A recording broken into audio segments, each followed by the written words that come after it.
उत्तर प्रदेश में रोडवेज बसों में सफर करने पर यात्रियों को अब ज्यादा खर्च करना पड़ेगा। बसों का किराया 25 पैसे प्रति किलोमीटर की दर से बढ़ा दिया गया है तथा सोमवार रात से बढ़ा हुआ किराया लागू कर दिया गया है। इससे रोडवेज को सालाना 30 करोड़ रुपए का मुनाफा होगा। इस बाबत राज्य परिवहन प्राधिकरण के अध्यक्ष एल वेंकटेश्वर लू की ओर से सोमवार शाम को आदेश जारी कर दिया गया। दरअसल बीती 30 जनवरी को राज्य परिवहन प्राधिकरण की बैठक हुई थी, जिसमें रोडवेज बसों और ऑटो के किराए संबंधी प्रस्ताव पर मुहर लगा दी गई। परिवहन निगम की ओर से साधारण बसों में 25 पैसे प्रति किलोमीटर की दर से किराया बढ़ाने का प्रस्ताव दिया गया है, जिसे मंजूर कर दिया गया। वहीं सोमवार को आदेश जारी कर बढ़ा हुआ किराया लागू कर दिया गया। नया किराया लागू होने पर 25 पैसे प्रति किलोमीटर की दर से किराया बढ़ गया। प्रति किलोमीटर दर पहले 1.05 पैसे थी, जबकि अब यह प्रति किलोमीटर बढ़कर 1.30 पैसे कर दी गई है।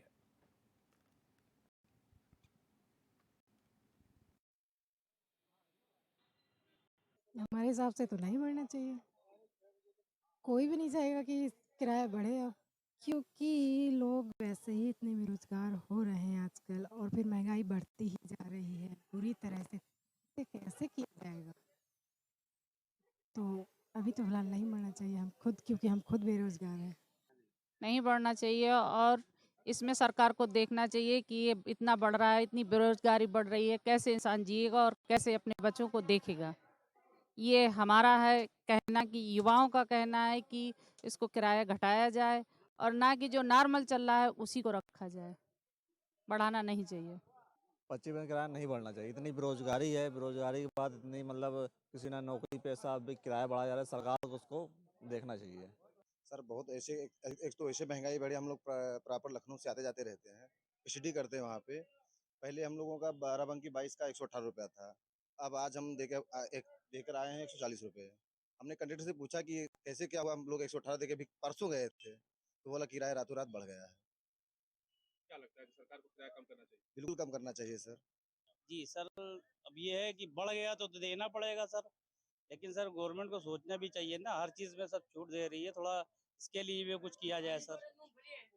हम लोग को आना जाना हमेशा पड़ता रहता है सर, रोडवेज का किराया सर ज़्यादा हो रहा है तो फिर उससे फ़ायदा ही क्या है सर। इसके लिए गवर्नमेंट को कुछ करना चाहिए सर। उत्तर प्रदेश परिवहन विभाग ने 25 पैसे प्रति किलोमीटर के हिसाब से जो है अपना किराया बढ़ा दिया है। और अगर जो किराया बढ़ाया है तो लगभग इससे 30 करोड़ रुपए का जो है इस पे मुनाफा और होगा। अगर हम बात करें तो यहाँ पर मैं तमाम यात्रियों से बात करी तो तमाम यात्रियों में जिनसे जिनसे भी बात करी उनका सीधे तौर से यही कहना था कि जो किराया बढ़ाया जा रहा है वो किराया नहीं बढ़ा देना चाहिए, क्योंकि अब वैसे ही लोग काफ़ी परेशान हैं। जो पहले का किराया था वही किराया रखना चाहिए। अब देखना ये है कि जिस तरह से अगर हम बात करते हैं तो उत्तर प्रदेश सरकार ने तो जो है किराया अपना बढ़ा दिया है। सोमवार देर रात से जो है ये कीमतें भी लागू कर दी गई हैं। अब उत्तराखंड सरकार का भी ये देखना है कि जहाँ तक हम जो खड़े हैं तो इसमें उत्तराखंड के ही यहाँ पर तमाम जो हैं इस बस में यात्री हैं, उनका कहना है कि कल से उत्तराखंड सरकार भी जो है अपने इस किराए के में इजाफा कर देगी। कैमरा पर्सन शशांक शुक्ला के साथ इब्ने हसन जैदी, एचएनएन न्यूज़ कानपुर। तो यूपी परिवहन का किराया बढ़ा दिया गया है और जो यात्री हैं उनकी जेब पर अब अतिरिक्त भार पड़ेगा और 25 पैसे प्रति किलोमीटर ये किराया बढ़ाया गया है।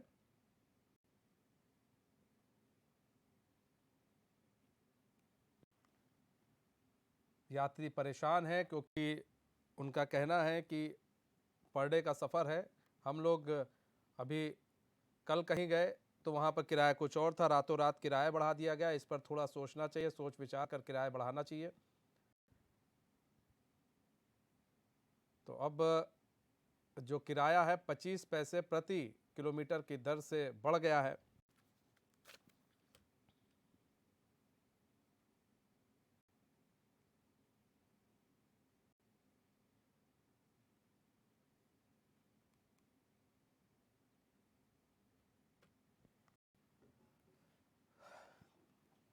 तो अब यात्रियों के जेब पर अतिरिक्त भार पड़ रहा है, क्योंकि उत्तर प्रदेश में बसों का किराया अब बढ़ा दिया गया है।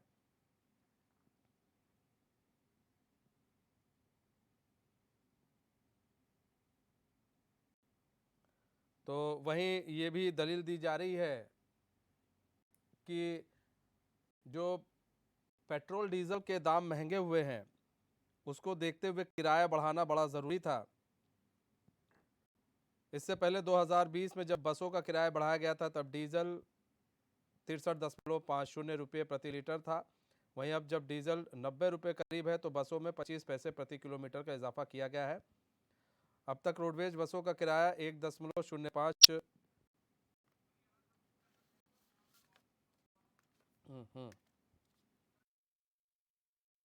तो हमारे साथ हमारे संवाददाता इब्ने हसन जैदी और कामरान वारसी जुड़ चुके हैं लाइव।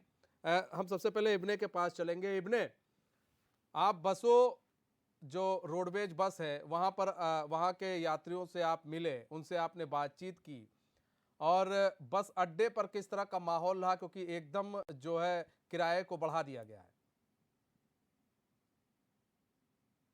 इस वक्त हम जो है कानपुर के चुन्नीगंज बस अड्डे पे खड़े हैं और जहाँ से अगर हम बात करें उत्तराखंड के लिए यहाँ से तमाम बसें रवाना होती हैं, तो यहाँ पर हमने तमाम जो है यात्री थे उन यात्रियों से हमने यहाँ बात करी।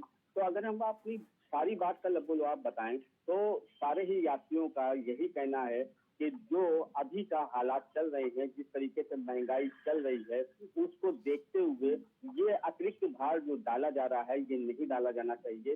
जो किराया चल रहा था वही लागू रखना चाहिए और ये किराया जो बढ़ा दिया है 25 पैसे प्रति किलोमीटर बढ़ाया गया है, क्योंकि पहले ₹1.05 प्रति किलोमीटर था, अब जो है 25 पैसे बढ़ा दिया, यानी कि ₹1.30 देना पड़ेगा। तो अब उस हिसाब से जो भी यात्री लंबा सफर करते हैं तो उनकी जेबों पर जो है काफी जो है अब बोझ बढ़ने वाला है। अगर हम उत्तर प्रदेश की बात अब देखना ये है कि लेकिन जिस तरीके से ये किराया बढ़ाया गया है, तो जो अभी आपने भी कहा था कि ये भी बात सही है कि जिस तरीके से पेट्रोल और डीजल के दाम लगातार बढ़ रहे थे और जो आज डीजल के दाम हैं, तो उसको देखते हुए शायद ये मूल्य वृद्धि जरूरी भी लग रही थी, लेकिन जिस तरीके से मूल्य वृद्धि हुई है जनता के हित में इसको नहीं कहा जाएगा, क्योंकि जनता जो है वो बिल्कुल भी इसके लिए तैयार नहीं है। वो अलग बात है कि हाँ, ये 25 पैसे प्रति किलोमीटर किराया बढ़ने के बाद से अगर हम बात करें तो उत्तर प्रदेश परिवहन को लगभग सालाना जो है 30 करोड़ रुपए का अतिरिक्त मुनाफा होगा। जी मनीष। और परिवहन विभाग की तरफ से ये भी कहा जा रहा है कि हम नई बसों को भी खरीद सकेंगे। हमारे साथ कामरान वारसी भी जुड़े हुए हमारे संवाददाता। कामरान, आपने जब बात की जो यात्री हैं, जब आप बस स्टैंड गए वहां पर जब बात की यात्रियों से, तो उनका क्या कुछ कहना था किराए को लेकर, किराए बढ़ोतरी को लेकर? क्योंकि कई लोग यात्री तो अक्सर आए दिन सफर करते रहते हैं, वो पर डे सफर करते हैं। देखिए मनीष, एक फिल्म आई थी पीपली लाइव जिसका एक गाना था, सखी सैया तो खूब कमात है, महंगाई डायन खाए जाते हैं। ये जो गाने की जो लाइनें थी, जो लिरिक्स था, वो कहीं ना कहीं आम आदमी के ऊपर बिल्कुल सटीक बैठा है। जिस तरह से देश के सूबे के हालात हैं, महंगाई की अगर बात की जाए तो लगातार महंगाई में इजाफा हो रहा है। सब्जी से लेकर पेट्रोल, पेट्रोल से लेकर घर के किचन से लेकर दफ्तर का जो सामान है, उसमें हर एक चीज में 10% महंगाई बढ़ रही है। आम आदमी की कमर टूट चुकी है, महंगाई से अस्त व्यस्त हो चुका है आम आदमी का जीवन। लगातार अगर ये महंगाई बढ़ रही है तो ये कहीं ना कहीं सवालिया निशान है। दूसरी बात, अगर बात की जाए परिवहन विभाग की, तो उसने 12 बजे से सोमवार की रात को देर रात ये किराया बढ़ा दिया है। अब आम आदमी का जो बसरों का सफर होगा वो बहुत महंगा हो जाएगा और ये कहीं ना कहीं बहुत ज्यादा जो जेब पर अगर प्रभाव डालेगा। इसके साथ ही साथ जो तनख्वाहें थी वो तनख्वाहें वही की वही है, लेकिन खर्च अब बढ़ चुके हैं। तो इसी से ही लोग बड़ी बुरी तरह से त्रस्त हो चुके हैं। लोग तमाम सारे बयानबाजियां दे रहे हैं। वहीं अगर बात की जाए यूपी के परिवहन विभाग की, तो यूपी के पास लगभग 17 लाख जो लोग हैं वो लगभग इससे प्रभावित होंगे, क्योंकि 11,000 बसें ही सूबे के पास, हमारे परिवहन विभाग के पास यूपी में है। उसके साथ ही लोग 17 लाख लोग यूपी में रोज सफर करते हैं। तो कहीं ना कहीं इन सब लोगों के जो प्रभाव पड़ेगा तो पड़ेगा। इसके साथ विभाग की तरफ से अगर बयानबाजी की सुनी जाए तो विभाग का साफ तौर पर कहना है कि पिछले 10 सालों के अंदर लगभग 200 करोड़ से अधिक से परिवहन विभाग जो घाटे में चल रहा था, उसी को ही मद्देनजर रखते हुए इस जो किराया जो बढ़ाया गया है वो कहीं ना कहीं उसका ही असर माना जा रहा है। किराए की बात की जाए, जहां पर किराया 162 लगता था वहां पर 194 देना पड़ रहा है। मतलब देखिए इजाफा, देखिए 62 से 94, और रातों रात ऐसी क्या आन पड़ी कि भाई इसको प्रस्ताव को पास कर दिया गया, रातों रात क्या अब जो है मुनाफे में चला जाएगा? अरे इसके लिए थोड़ा इंतजार करते, बातचीत करते, लेकिन किसी से बातचीत ना करके एक प्रस्ताव रखा गया, उस प्रस्ताव को पास कर दिया गया हड़बड़ तड़बड़ में। आखिर क्यों?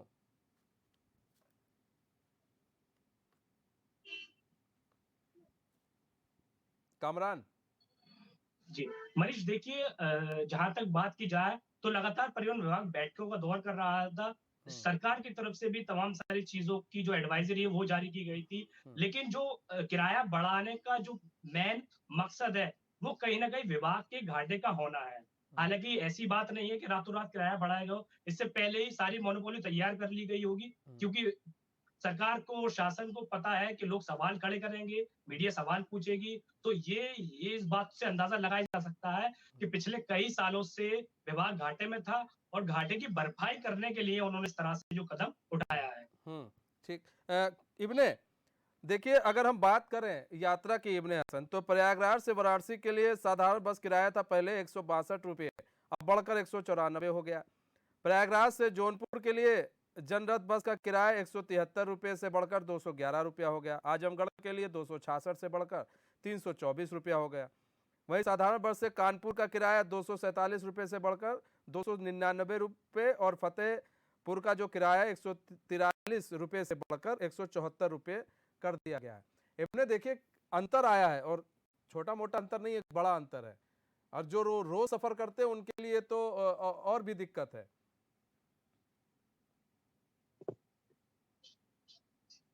से मुझे लखनऊ जाना है तो जो मुझे पहले देना पड़ता था, अब उसका जो है किराया 20 रुपए और अधिक मुझे देना पड़ेगा। तो यानी 20 रुपए इधर से 20 रुपए उधर से 40 रुपए का मेरी जेब के ऊपर जो है भार आएगा। तो इस तरीके से जो ये किराया बढ़ाया गया है, तो जाहिर सी बात है जो ये यात्रियों की जेब से जो है बहुत खासा असर डालेगा, और खास करके उन यात्रियों के लिए जो इसमें प्रतिदिन जो है यात्रा करते हैं, लंबी लंबी दूरी की यात्राएं करते हैं। तमाम ऐसे यात्री हैं जो बसों से ही यात्रा करते हैं, क्योंकि ट्रेनों की लेट लतीफी से वो थक जाते हैं, तो बस से ही यात्रा करते हैं। तो जो लंबी लंबी यात्रा करते हैं तो उनकी जेबों पर जाहिर सी बात है काफी बोझ पड़ जाएगा, क्योंकि मैं खाली 80 किलोमीटर की बात कर रहा हूँ लखनऊ की, कानपुर से लखनऊ की, लेकिन जो 300, 500, 700 किलोमीटर का आज सफर करते हैं, तो जाहिर सी बात है सोचा जा सकता है कि उनकी जेबों पर कितना जो है भार बढ़ चुका है। तो अब इस तरीके के जो हालात है, देखिए अगर मनीष कहीं ना कहीं ये भी देखना पड़ेगा, ठीक है डीजल पेट्रोल की बात मान ली जाती है, और ये भी मान सकते हैं कि ठीक है रोडवेज अगर घाटे में चल रहा था सब कुछ, लेकिन आज के जो हालात है मनीष देखिए काफी महंगाई है, हर चीज में महंगाई है, और लोग इस महंगाई से काफी त्रस्त हैं। जैसे कि अभी कामरान भी कह रहे थे कि पहले एक संगीत बजा करता था, आज सखी सैया तो बहुत कमात है और महंगाई गायन खाए जाते हैं, तो जो ये पहले होता था, तो आज शायद वही हालात जैसे पैदा हो गए हैं, क्योंकि जनता यहाँ पर खाली हमने जिन लोगों से बात करी वही लोग नहीं, तमाम लोगों ने ऑफ कैमरा हमारे साथ यहाँ बस अड्डे पे ही हम इस वक्त मौजूद हैं, ऑफ कैमरा तमाम लोगों ने यही कहा कि बहुत महंगाई है, हम लोग उस तरीके से नहीं कर पा रहे हैं जैसे हम लोग कर लेते थे। अब उसके ऊपर से एक और हमारे ऊपर ये लाद दिया गया है, तो ये नहीं करना चाहिए था सरकार को, तो ये सब भी देखना है। लेकिन कहीं ना कहीं देखिए अगर ठीक ये है, इब्ने हम रोकना चाहेंगे। रुपेश कुमार हमारे साथ जुड़ चुके हैं, प्रदेश उपाध्यक्ष हैं यूपी रोडवेज के एम्प्लॉयज यूनियन के। रुपेश कुमार जी, स्वागत है चैनल में आपका। रुपेश कुमार जी, एक हम लोग बहुत कहते थे कि आमदनी अठन्नी खर्चा रुपया, यहाँ तो आमदनी चवन्नी हो गई है और खर्चा रुपये से भी बढ़ गया है। और जिस तरह से बसों का किराया बढ़ाया जा रहा है, आम जनता पर भार और डल गया। महंगाई तो है ही है, वो कम नहीं हो रही है, लेकिन इधर महंगाई का एक और बोझ लाद दिया गया है जो बसों से अक्सर सफर करते हैं।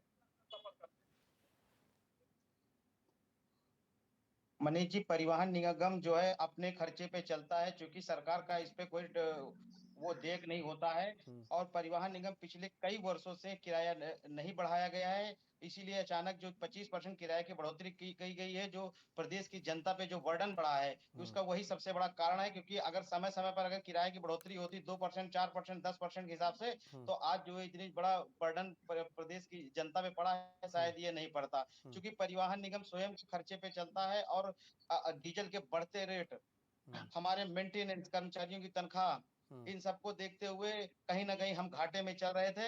उसको देखते हुए सरकार ने जो निर्णय लिया है परिवहन निगम के अगर नजरिए से देखा जाए तो ये बेहतर साबित होगा।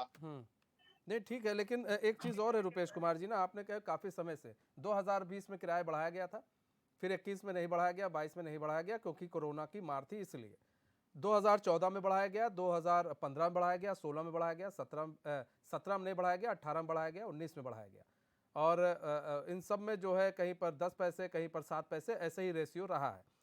तो एक बैग 25 पैसे प्रति आप किलोमीटर बढ़ा देते हैं तो सर एक बैग जो है, जो लोग कल सफ़र कर रहे थे 100 रुपये में, आज सफ़र करेंगे 120, 140, 130 रुपये में। तो उनके लिए तो दिक्कत आ गई ना, जो जो जिनकी कमाई उतनी नहीं है, जिनकी आमदनी उतनी नहीं है, वो तो बेचारे दाल रोटी नहीं कमा पा रहे, दूर दराज से जाते हैं, किसी तरह कमा कर फिर घर लौटते हैं। बस का इसलिए सफ़र करते थे, चलो ठीक है बस उनके लिए सहूलियत होगी, लेकिन अब किराया बढ़ जाएगा तो बस में भी सफ़र दिक्कत हो जाएगी उनके लिए। मनीष जी, मैं आपके चैनल के माध्यम से सरकार तक ये बात पहुंचाना चाहता हूं कि परिवहन निगम को सरकार सब्सिडी दे, ठीक है ना, और जिससे जो है इतना ज्यादा बर्डन परिवहन निगम पे ना बढ़े और प्रदेश की जनता पे जो है उसका जो है थोड़ा सा उनको रिलीफ मिले। तो रुपेश कुमार जी, आप लोग बात नहीं आपने नहीं की क्या, मतलब सरकार से, सरकार के नुमाइंदों से? आप लोग तो यूनियन के प्रदेश अध्यक्ष हैं आप, और आप लोग चाहें तो आप लोग मिल सकते हैं मुख्यमंत्री से, वहाँ के डिप्टी सीएम से, वहाँ के मंत्री से, परिवहन मंत्री से, कि भाई देखिए ऐसी ऐसी चीज़ है, लोगों के ऊपर भार पड़ेगा, कम से कम आप सब्सिडी हमें दीजिए। देखिए देखिए मनीष जी, सबसे बड़ा सवाल ये है कि हमें परिवहन निगम को भी बचाना है और प्रदेश की आम जो जनता है, जो हमारे यात्रीगण हैं, सब उनका भी ध्यान रखना है। तो कहीं ना कहीं ये हमने बताया ना, कई वर्षों से किराया नहीं बढ़ने के कारण अचानक किराया अगर बढ़ा है 25%, तो ये प्रदेश की जनता पे जो बर्डन बढ़ा है, और ये कहीं ना कहीं जो है वो हो रहा है। और लेकिन अगर परिवहन निगम के नजरिए से देखा जाए, कि परिवहन निगम घाटे से चल रहा था। परिवहन निगम घाटे पे चल रहा था तो मतलब आम जनता का के ऊपर असर डाल दिया गया।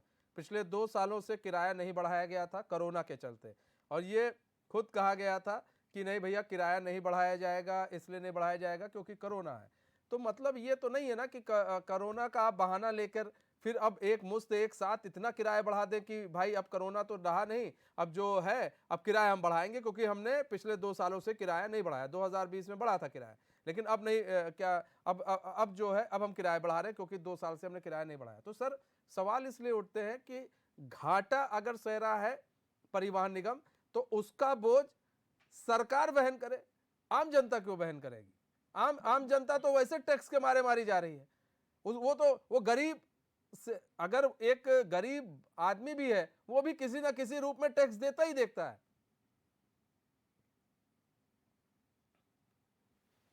परिवहन निगम में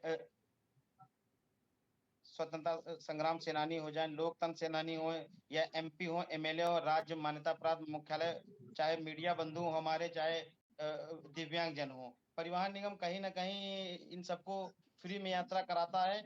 और मैं यही कहना चाहता हूं कि परिवहन निगम को अगर उबारना है तो सरकार को सब्सिडी देनी होगी, हमें डीजल में सब्सिडी देनी होगी, ताकि प्रदेश की जनता पे जो है इसका बर्डन ना पड़े। नहीं तो आप लोगों ने क्या, रुपेश कुमार जी, आप लोगों ने क्या डिमांड नहीं की कि भाई अगर आप परिवहन निगम को जो तेल आप लोग प्रोवाइड कराते हो, जो डीजल प्रोवाइड कराते हो, वो डीजल परिवहन निगम को कम से कम सस्ता प्रोवाइड किया जाए? समय समय पर हम लोग जो है जो संगठन के माध्यम से जो है उच्च अधिकारियों को या शासन को या माननीय जो हमारे मुखिया हैं उन तक समय समय पर हम लोग अपनी बात को रखते हैं, लेकिन हमें जो डीजल है, जो मेंटेनेंस है, ये टैक्स मुक्त नहीं दिया जाता है। उसका वही खामियाजा है जो परिवहन निगम आज जो है घाटे में चल रहा था। रुपेश कुमार जी, एक चीज़ और हम समझना चाहेंगे कि क्या यहाँ पर 25 पैसे प्रति लीटर तो प्रति किलोमीटर, माफ कीजिएगा, प्रति किलोमीटर बढ़ा तो दिया गया, क्या परिवहन निगम के जो कर्मचारी हैं क्या उनकी भी तनख्वाह बढ़ जाएगी? परिवहन निगम में कम से कम कई वर्षों से जो कर्मचारी थे उनका जो है मानदेय बढ़ा नहीं था, चाहे वो नियमित हो या संविदा हो। संविदा का अगर 10 पैसा भी बढ़ना होता है तो उसके लिए 10 साल इंतजार करना होता है, इसीलिए क्योंकि चूंकि हम घाटे में चल रहे थे। हमारे पास कोई सोर्सेज ऐसे नहीं है। पर आज हम जो अदर विभाग हैं उनसे अगर डीए की तुलना कर ली जाए तो हम कम से कम 16-17% कम पा रहे हैं। यही मेन कारण था क्योंकि हम घाटे में चल रहे थे। या हमारे संविदा कर्मचारियों को वेतन की बात आती है तो वो भी आज हम ₹1 जो है 59 पैसे ही उनको हम पेमेंट दे रहे हैं पर किलोमीटर के हिसाब से, चूँकि हम घाटे में थे। हमने ये बार-बार मैं कह रहा हूँ कि सरकार को हमें सब्सिडी प्रोवाइड करनी चाहिए, जिससे हमें कर्मचारियों को और प्रदेश की जनता पे ये बर्डन ना बढ़े। अ, इब्ने सब्सिडी प्रोवाइड करानी चाहिए, रुपेश कुमार जी कह रहे हैं सब्सिडी मिले। दूसरी चीज़ ये भी हम समझना चाहेंगे कि जैसे परिवहन निगम है तो भाई हम लोग तो महंगा डीजल तेल ले ही रहे, लेकिन परिवहन निगम को क्या डीजल सस्ता नहीं मिल सकता है? हम तो 90 में ले रहे हैं, कोई ज़रूरी है इनको भी 90 में दिया जाए? इनको कुछ सस्ता दिया जा सकता है, इनको कुछ छूट दी जा सकती है ताकि आम जनता के ऊपर बोझ ना पड़े, भार ना पड़े। देखिए मनीष, ये सब सरकारों के ऊपर डिपेंड करता है कि सरकार क्या चाहती है और किस तरीके से अपनी जनता को वो जो राहत रेट है वही पहुंचाना डीजल हम चाहती लेते है। हैं। अगर सरकार को राहत देना यही कारण होगी तो है वो किसी जो भी प्रकार परिवहन से निगम आज घाटे में राहत चल रहा जनता था। को अगर हमें दे सब्सिडी सकती है, प्रोवाइड कराई लेकिन जाती तो शायद हो अभी सकता था सरकार या जो है हमें वो राहत टोल फ्री देने कर के दिया मूड में जाए नहीं है, तो ये प्रदेश इसलिए की अभी जनता पे कोई इसका भी बात बर्डन ना करना पड़े। जो है बेईमानी साबित होगा। चाहे वो आप डीजल की बात करिए कि इनको सस्ता डीजल प्रोवाइड करवा दे या सब्सिडी ले ले, क्योंकि अगर सरकार को जनता को राहत देनी होती तो शायद ही इतना बड़ा फैसला, इतना बड़ा कदम ना उठाते। क्योंकि अगर देखा जाए तो अभी देखिए 2024 में चुनाव भी है, नजदीक चुनाव है, तो चुनाव को देखते हुए सारी तैयारियां कर रही हैं, सारी पार्टियां लगी हुई हैं। जैसा कि अभी आपने देखा कितने तरीके के ऐसे मुद्दे उठ रहे हैं, और जो भी मुद्दे उठ रहे हैं वो सिर्फ चुनाव के मद्देनजर ही उठ रहे हैं, चाहे वो समाजवादी पार्टी हो, चाहे वो बसपा हो। जिस तरीके से मुद्दे उठा रहे हैं, सब कर रहे हैं, तो जाहिर सी बात है वो चुनाव को देखते हुए ही सारी बातें हो रही हैं। तो उस बीच में इस तरीके का कड़ा फैसला लेना, तो देखिए इसकी भी कहीं ना कहीं एक तरफ सराहना भी करनी चाहिए, क्योंकि 2024 का चुनाव है और इस तरीके से पैसे बढ़ा दिए गए हैं, तो चुनाव का प्रभावित होगा कि नहीं होगा, जनता का क्या मूड होगा, तो ये भी देखना चाहिए। क्योंकि देखिए अगर हम बात करते हैं आज संसद की दिल्ली की बात करते हैं, तो दिल्ली का रास्ता जो है वो उत्तर प्रदेश से ही होकर जाता है। अगर उत्तर प्रदेश में इस तरीके के फैसले लिए जा रहे हैं तो जाहिर सी बात है कहीं ना कहीं चिंता का विषय भी है, और कहीं ना कहीं इसको अप्रिशिएट भी करना चाहिए। लेकिन सब कुछ अगर बात कर ली जाए, सारी बातें अलग हटा दी जाए, लेकिन जनता के ऊपर जो बोझ पड़ा है ये वाकई काफी बड़ा बोझ है। इस तरीके का जनता के ऊपर बोझ नहीं डालना चाहिए था। अब सरकार के ऊपर डिपेंड करता है कि सरकार क्या इसमें इनको राहत देगी जनता को या नहीं देगी, जिसको भी हमें देखना पड़ेगा। जी मनीष, अब तो लागू कर दिया, अब राहत क्या देगी? कामरान वारसी जी, सबसे बड़ी चीज ये है कामरान कि यूपी की तरफ सबकी निगाह रहती है, क्योंकि सबसे बड़ा राज्य है, सबकी निगाह रहती है, सब यूपी को देखते हैं, सब यूपी के सीएम को सुनते हैं, सभी राज्य के लोग। अब यूपी में किराया बढ़ा है तो अब धीरे धीरे कई स्टेटों में किराया बढ़ सकता है। कई स्टेट जो है ये बोल सकते हैं देखो जी यूपी में वो परिवहन निगम भी जो है घाटे में चल रहा था, किराया बढ़ा दिया गया। दूसरी चीज ये कि आप देखिए ऐसे समय पर किराया बढ़ाया गया और एक मतलब बड़ा फैसला भी लिया गया है, क्योंकि 2024 में इलेक्शन होना है, निकाय चुनाव होना है। ऐसे में बीजेपी गवर्नमेंट भी जानती है कि उसको इस फैसले से घाटा हो सकता है, बावजूद इसके एक बड़ा फैसला ले लिया। तो क्या इसका असर भी दिखेगा चुनाव में? देखिए मनीष, जिस तरह से पहले उत्तर प्रदेश की बात की जाए तो देश में उत्तर प्रदेश अपने अंदर एक छवि रखता है। सबसे बड़ा राज्य है, सबसे ज्यादा जनसंख्या वाला राज्य है।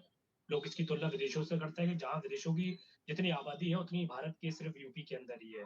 वही दूसरी बात की जाए भारतीय जनता पार्टी की, तो भाजपा मास्टर स्ट्रोक खेलने में बहुत माहिर है।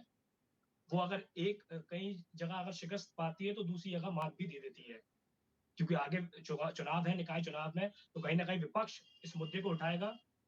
अखिलेश यादव ने भी कल बयान दिया है कि यूपी की महंगाई सबसे ज्यादा हो रही है, तो लगातार बयानबाजियों का दौर तो चलेगा। लेकिन बीजेपी की चुनाव की बात की जाए तो बीजेपी कहीं ना कहीं दूसरी ऐसी कोई चीज कर देगी जिससे इस मुद्दे को लोग भूल जाएंगे, इस महंगाई को लोग भूलकर आगे चीजों को बढ़ जाएंगे।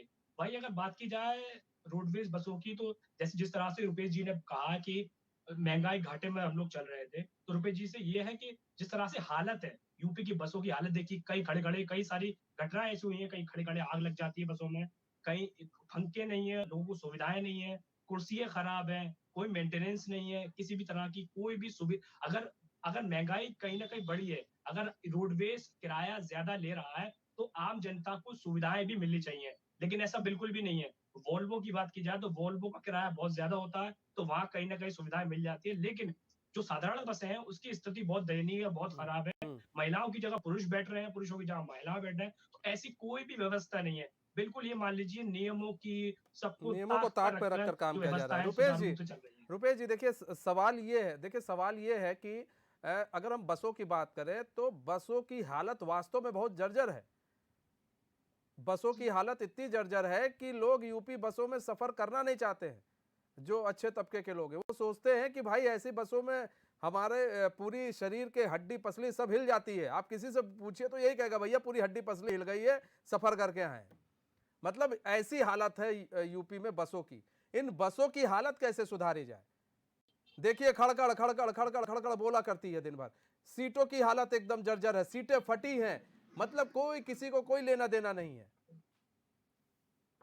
जी, मैं बता देना चाहता हूं कि प्रदेश सरकार जो है कि परिवहन निगम की स्थिति सुधारने में लगी हुई है और पहले की अपेक्षा परिवहन निगम की जो स्थिति है अब बहुत बेहतर हुई है। अब वो अपेक्षाएं नहीं है, क्योंकि हम चाहे हमारे बस अड्डों की साफ सफाई को ले लीजिए या हमारी बसों की साफ सफाई ले लीजिए, क्योंकि हमारे यहाँ प्रतिदिन और मॉनिटरिंग होती रहती है वर्कशॉप से लेके बसों तक की। ऐसी कोई अगर घटना होती है तो हम लोग उसको तत्पर लेते हैं, हमारे अधिकारी तत्पर लेते हैं और निगम प्रशासन जो है इन सब पे पैनी नजर रखे हुए जहां जिस डिपो में ऐसी कोई अगर घटना होती है तो हम लोग उसका संज्ञान लेकर उस समस्या से तुरंत उबरते हैं, बस को तुरंत रुकवा के और उसको वर्कशॉप भिजवा के उसको फिट किया जाता है। पहले की अपेक्षा परिवहन निगम बहुत सुदृढ़ हो गया है और कहीं ना कहीं आने वाले कई वर्षों में हम ये देख रहे हैं कि परिवहन निगम एक प्रगति पे चलने लगा है। बस थोड़ा घाटे की समस्या थी, जो घाटे भी अब उबर जाएगा अगर सरकार चाहे तो।